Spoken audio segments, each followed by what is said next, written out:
That tiny hole in a pen cap is not a manufacturing mistake.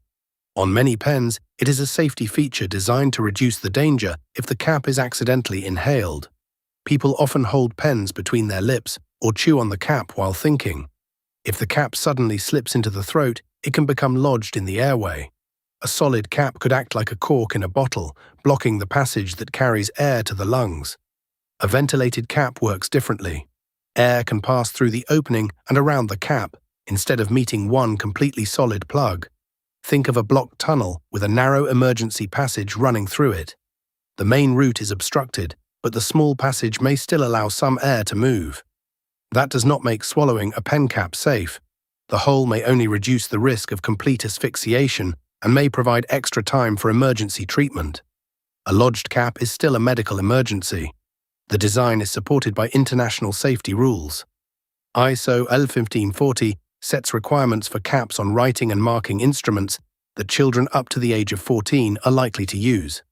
A cap can meet the safety goal through features such as sufficient size or ventilation and airflow.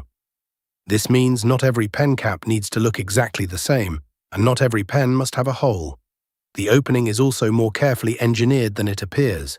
It must allow useful airflow under the standards test conditions, while the cap remains strong enough for everyday use. Manufacturers test the cap as a complete object, rather than simply drilling a random hole into the plastic. You may have heard that the hole exists mainly to stop the ink from drying out. That is not the central safety reason.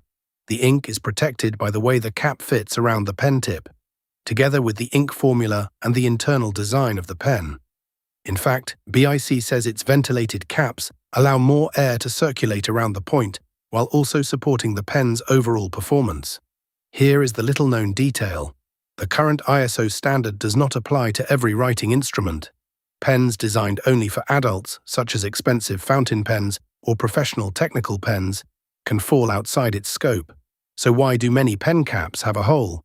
Because a tiny opening can turn a completely solid obstruction into a ventilated one. It is a simple example of human-centered engineering, a detail most people never notice, designed for the moment when something goes seriously wrong.